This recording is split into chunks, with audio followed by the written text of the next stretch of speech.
Guys, खूप दिवसांनी मी असा 101 व्हिडिओ बनवते अँड त्याचं रिझन पण आहे. तर आमच्या सोसायटीमध्ये आधी एक वॉचमॅन काका होते.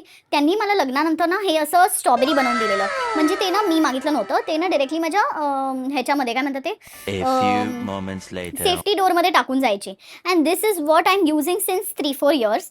खूप मस्त क्वालिटी आहे. खूप छान असं त्यांनी क्यूट बनवून दिलं आहे. आणि त्यानंतर मी त्यांना सतत ऑर्डर देत असते. म्हणजे ते पैसे मागत नाही, पण मी देते. आणि ते मला खूप असे किचन्स वगैरे बनवून देत असतात. आणि रिसेंटली आत्ताच त्यांनी मला अजून काही गोष्टी दिल्या. त्या मी तुमच्यासोबत शेअर करायला म्हणून हा व्हिडिओ बनवते. सो त्यांनी एवढ्या साऱ्या गोष्टी दिल्या आहेत. So let me show you काय काय आहे यात. सो सर्वात आधी तर येतात हे फ्लावर्स. सो हे असं फ्लावर आहे. एक हे वाला आहे क्यूट रेड कलरचं. आता हे सगळं आपण किचन म्हणून यूज करू शकतो. त्यांनी असं हुक पण दिलंय. असे अजून बरेच आहे. हा एक टाईपचा येलो फ्लावर आहे. आणि हे असं आहे एवढं. हे म्हणजे आपण बॅगचं किचन बॅगला वगैरे पण मस्त असं लावू शकतो. देन दिस इज लाईक दिस. हे ह्या बाजूनी रेड, हे ह्या बाजूनी पिंक आणि ह्या बाजूनी I mean red and pink आहे बेसिकली. मग हा एक असा पॅच आहे. हे छोटंसं. हे मी ना युजुअली असे त्यांनी मला अजून 2-3 दिलेले आधी.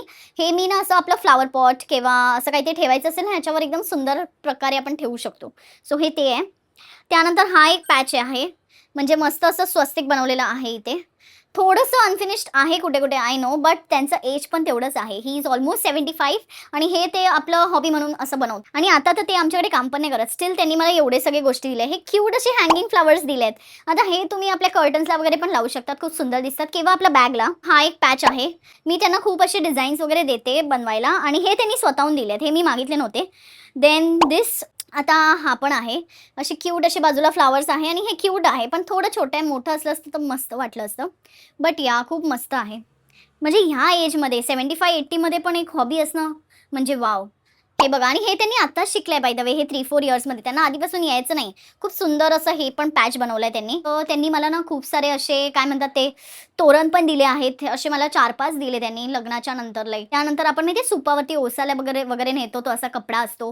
ते मला 3-4 दिले आहेत. त्याचे मी लाईक मी मागितलेही नाही. स्टिल ते मला बनवून देत होते. So I am so grateful of that. आणि मी ना त्यांचा फोटो इथे अटॅच करीन. ते मला भेटले पण होते रिसेंटली. मी त्यांना बोलली की मी तुमचा व्हिडिओ बनवीन, तुमचा फोटो वगैरे टाकीन. So he was like yes, yes, yes. मस्त त्यांनी असा पोज वगैरे केला. So I feel good. आपल्याला ना आय फील काही ना काही आवड असणं खूप गरजेचं आहे. आणि नसेल आवड तर डू बिल्ड अप. कारण की हे खूप युजफुल होतं आणि स्पेशली जेव्हा आपण ओल्ड एजमध्ये जातो ना, त्या टाईमला अशी काहीतरी हॉबी असणं खूप हेल्पफुल असतं आणि आपला टाईम पण बऱ्यापैकी जातो. मला तर ह्यांनी एवढे सगळे गोष्टी दिलेत, तर मी त्यांना पे करते. ते मागत नाही, पण मी पे करते ऑब्व्हियसली बिकॉज एफर्ट्स लागतात हे बनवायला गाईज. ऑब्व्हियसली मी त्यांना ऑर्डर्स पण अजून आणून देते. आणि हो, तुम्ही पण अशा लोकांना नक्कीच सपोर्ट करत राहावा. That was it for this vlog. Bye. See in next vlog.